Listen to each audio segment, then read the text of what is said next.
안녕하세요. 5월 6일 수요일 유튜브 기반 시사수다쇼 토킹 5번째 문이 활짝 열렸습니다. 저는 심희진이고요. 이번 5회의 진행을 맡게 됐습니다. 와우! 와! 지난주에 날씨가 갑자기 더워져서 제가 여름 옷을 죄다 꺼내놨거든요. 근데 주말 내내 옷 정리하느라 고생 좀 했는데 월요일이 딱 되니까 제가 그때 반팔 반바지 차림으로 집을 나갔는데 완전 된통당했어요. 해가 완전 쨍쨍 내리쬐는데 바람이 너무 차갑더라고요. 아직은 춥죠? 네, 그래서 진짜 하마터면 5월에 감기 제대로 걸릴 뻔해가지고 저희 방송을 듣고 계시는 여러분들도 방심하지 마시고 5월은 5월이니까 기온이 아무리 올랐다고 해도 겉옷 꼭 챙기고 다니세요. 일교차도 심하니까요. 자, 그럼 이제 토킹이 아리따운 두 멤버 목소리 들려드릴게요. 왜 말을 거듭하시죠? 이 타이밍에 안녕하세요. 네, 안녕하세요. 김소영입니다. 오랜만에 뵙습니다. 네, 안녕하세요. 강다은입니다. 네, 오늘은 토킹 후보로 선정된 분들도 쟁쟁하고 이야기거리도 많이 나올 것 같아서요. 2부 토끼수다에 더 많은 시간을 할애하기 위해 본론으로 바로 들어가도록 하겠습니다. 이번 한 주간 우리 사회에 가장 뜨거운 화두를 던진 사람은 누구였을까요? 봄과 함께하는 토킹 그 5번째 방송 지금 시작합니다.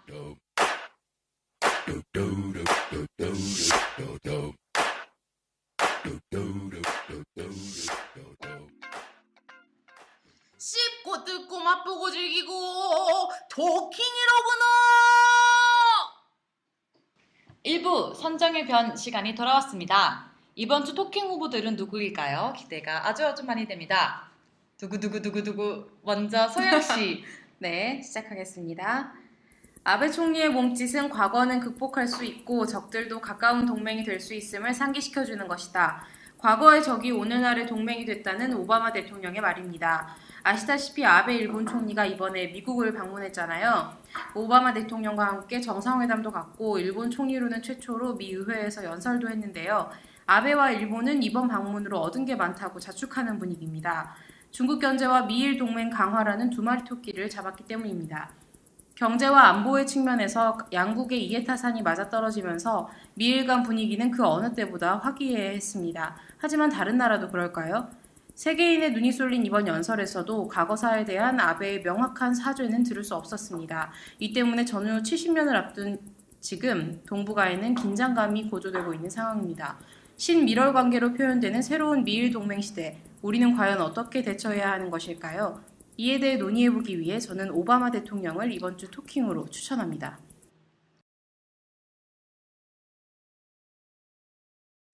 광주에서 단성된 천정배 의원과 정동영 전 의원에게도 입당을 권유해야 한다. 새정치민주연합 원내대표 선거에 출마한 서른 의원의 말입니다. 지난 4.19 재보궐선거에서 새정치민주연합은 한 곳에서도 당선되지 못하며 참패를 기록했습니다. 이와 관련해서 서른 의원은 패배의 요인을 야권 분열로 꼽으면서 이와 같은 발언을 했는데요. 물론 야권 통합을 강조한 부분은 일견 일리 있는 부분입니다. 하지만 이게 과연 지금 상황에서 가능할까 하는 생각도 듭니다. 이보다 새정치민주연합은 국민의 뜻을 제대로 읽을 필요가 있어 보이는데요. 성완종 리스트로 여권이 불리한 수세에 놓여 있음에도 불구하고 국민이 새정치민주연합을 선택하지 않은 것은 여당을 견제할 만한 능력을 갖추지 못했다고 해석해도 무방할 텐데요. 그렇다면 새정치민주연합이 제1야당으로서의 역할을 완수하기 위해 가장 필요한 것이 무엇일까요? 이를 토킹에서 논의해보고 싶습니다. 그래서 저는 서른 의원을 이번 주 토킹으로 추천합니다. 투명한 사면권 행사를 제도적으로 보장할 수 있는 개선 방안을 마련하라. 박 대통령은 부정부패와 정경유착의 고리를 끊을 정치개혁의 필요성을 강조하며 특별사면제도의 개선을 언급했습니다. 특별사면권이 대통령의 고유 권한에 속하는 것이긴 하지만 그동안 정재계에 힘 있는 사람들에 대한 사면은 법의 형평성에 의문을 갖게 만들어 왔었죠. 하지만 일각에선 사면권에 대한 박 대통령의 지시가 성완종 리스트 파문을 희석시키는 것 아니냐는 의심의 눈초리를 보내고 있습니다. 최근 성완종 리스트 파문이 확산되는 과정에서 노무현 정부 말기의 특별사면 문제가 상당한 논란을 부른 것은 사실이지만 이는 어디까지나 정치 공방의 소재일 뿐 제도 개선 요구는 자극한 바 없다는 주장인데요. 현 시점에서 대통령의 특별사면권은 수정돼야 하는지, 만약 그렇다면 어떤 방향으로 개선돼야 하는지 함께 이야기를 나누어 보고자 저는 박 대통령을 이번 주 토킹 후보로 추천합니다. 토킹을 말해봐. 자, 이제 새 후보들 중 한 분을 토킹으로 선정해야 될 시간이 왔습니다. 투표를 하도록 하겠습니다. 여러분들이 생각하는 이번 주 토킹 누구인가요? 네, 저는 일단 제가 말한 거라서 조금 민망하긴 하지만 오바마 대통령을 선정하고 싶습니다. 어제 국회 외통위에서도 이런 일본 대미 외교 문제들과 관련해서 윤병세 외교부 장관에 대한 사퇴 압박이 있었기도 해서 그렇죠. 오늘 같이 최신 현안에 대해서 고민해 보면 좋을 것 같습니다. 네, 셀프 추천 좋습니다. 네. 저는 서른 의원을 선택하고 싶습니다. 현 연합 의원들이 성완종 리스트로 검찰 조사를 받고 있는 상황에서도 야권이 이렇게 패배한 것은 꽤 의미 있는 결과라고 생각해요. 연이은 셀프 추천 아주 좋아요. 그러면 결국 단 하나의 양심. 제가 캐스팅 보터가 되겠네요. 저는 오바마 대통령을 추천할게요. 최근 그 미일 신미럴 관계를 다룬 기사들도 많이 나오고 있고 또 이게 지금 현 대한민국의 외교력 문제와도 연관이 있다 보니까 이번 기회에 함께 고민을 해봤으면 좋을 것 같아요. 그렇습니다. 네. 네. 자, 그럼 과거의 적이 오늘 동맹이 됐다고 말한 오바마 대통령이 투표를 얻어서 5번째 토킹으로 선정됐습니다. 네, 이거에 대해서 얘기 나눌 게 참 많을 걸로 예상되는데요. 그럼 바로 후다닥 넘어가 볼까요? 네.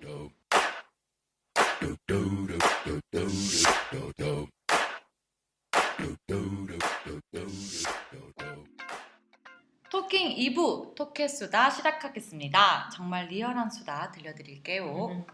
네, 일단 저는 얼마 전에 끝났던 아베의 방미 결과에 대해서 한번 이야기해봤으면 좋겠는데요. 미국과 일본이 서로 적절하게 얻어갈 걸 얻어갔다 이런 평이 대부분인데 어떻게들 보셨어요? 뭐 방위 협력 지침 개정을 토대로 두 국가 간의 안보 동맹이 강화가 됐고 또 TPP도 곧 타결될 것 같고 그러니까 미국은 방위비 부분에서 어쨌든 일본의 도움을 받을 수 있게 됐잖아요. 일본 같은 경우도 미국을 등에 업고 본인들이 얘기하는 그 보통 국가로 가는 첫걸음을 내디딜 수 있게 됐다는 점에서 생각해보니까 두 국가가 얻어간 이득이 되게 많은 것 같아요. 이번 정상회담이 사실상 아베의 승리라는 평도 있거든요. 그러니까 여러 가지로 다 따지고 보면 미국뿐만 아니라 중국을 직접적으로 견제하는 일본에게 좋은 내용이에요. 그러니까 이번 정상회담으로 일본은 그 아베 총리가 완벽하게 원하는 것을 다 얻어갔다는 평입니다. 근데 반면에 박근혜 정부는 지나치게 소극적인 외교를 펼치고 있는 것 같습니다.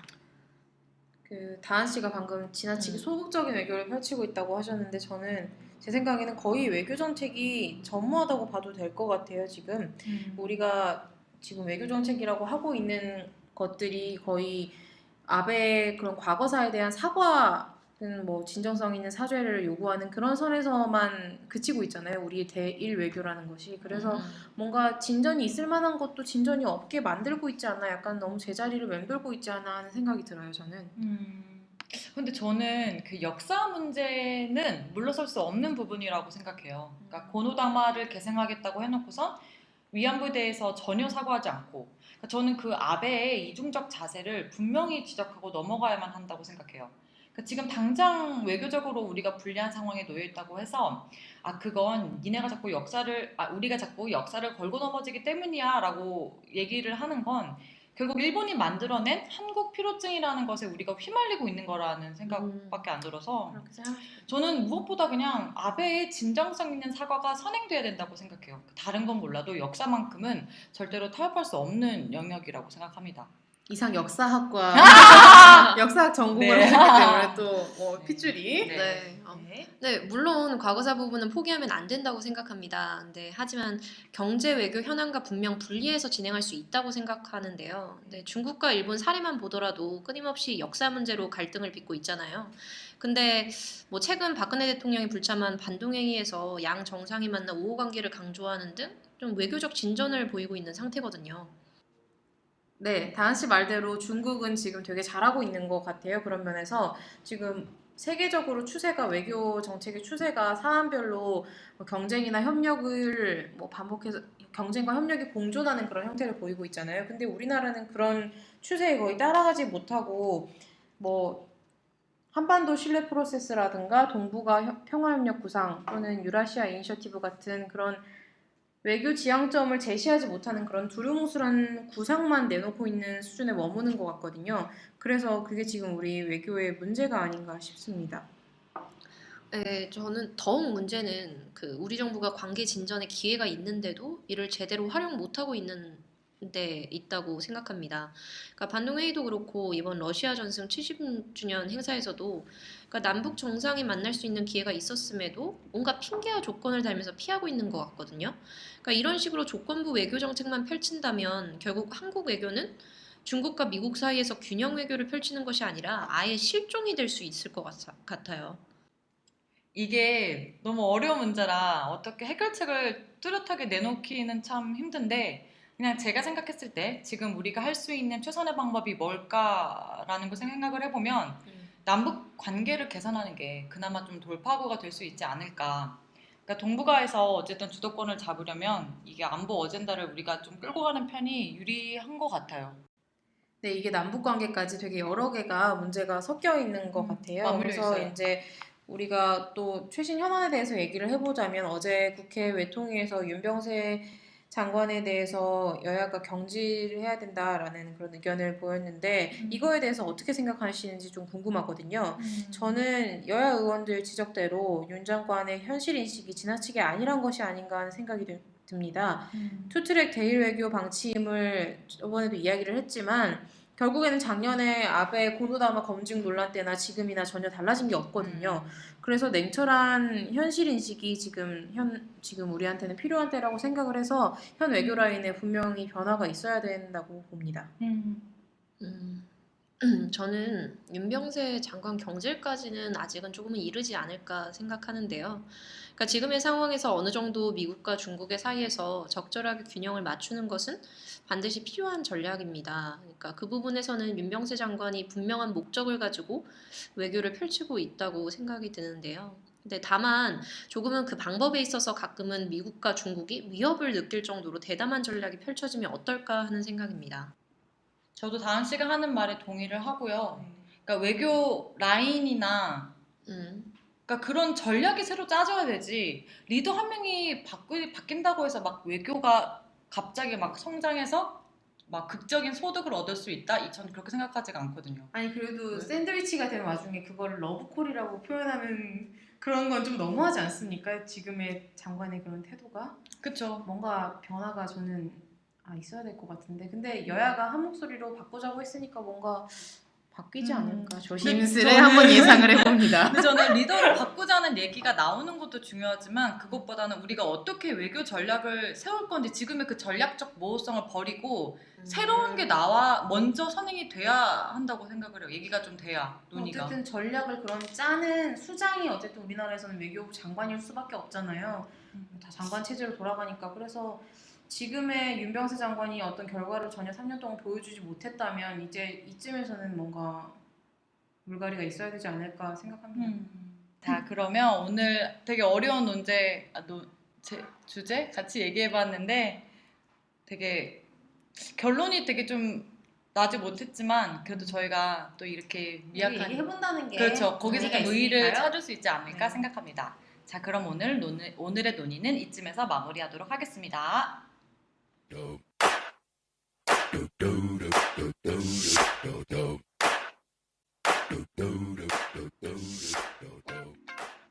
네, 아쉽지만 토킹 5번째 방송 이제 마무리를 해야 할 시간이네요. 제 생각엔 저는 솔직히 오늘 주제가 지금까지 다룬 이슈들 중에서 가장 어려웠던 것 같아요. 저 준비 시간 네, 그쵸. 너무 거시적인 네. 문제라. 그러니까 지난 4회 때는 우리가 막 취준생 얘기했잖아요. 그때는 네. 사실 우리가 또 대표적인 취준생이다 보니까 얘기 나누기가 좀 편했던 것 같은데 오늘 주제는 너무 중요한 어떤 국가적 과제다 보니까 얘기가 좀 조심스럽고 그랬던 것 같아요. 네, 저는 뭐 오늘의 녹음 소감을 말하자면 오늘 굉장히 오랜만에 찾아뵀잖아요. 그렇죠. 근데 간만에 또 셋이 모여서 이런 굵직한 주제에 관해서 같이 이야기하는 시간을 가질 수 있어서 뜻깊은 시간이었습니다. 네. 여러분 날씨가 많이 따뜻해졌어요. 가까운 사람들과 그렇죠. 훌쩍 다가온 이런 봄을 마음껏 즐기시길 바라겠습니다. 갑자기 봄이야. 덕담으로 마무리. 네. 다은 씨. 저는 뭐 벌써 5회를 맞췄다는 게 저는 되게 신기한 것 같아요. 근데 그럼요. 시간이 그냥 5회 하는데 되게 많이 흐른 것 같아요. 네. 그래서 앞으로도 10회, 15회 할 때까지도 계속 기대해 주셨으면 좋겠습니다. 그래도 되게 막 조회수 하나하나 올라가는 거 볼 때 되게 뿌듯해요. 뿌듯하지 않아요? 네. 아주 많은 분들이 정말 많은 분들이 지난 4회 방송을 들으시고 나서 다음 5회 또 언제 하나 빨리 듣고 싶다 하면서 목 빠지게 기다리셨을 거라 생각해요. 막 우리 지인들이 네. 좀 아주 많지만 많은. 이번에 저희가 너무 늦었죠. 그래도 잊지 않고 이렇게 들어주셔서 감사하고요. 앞으로는 제 시간에 찾아뵙도록 하겠습니다.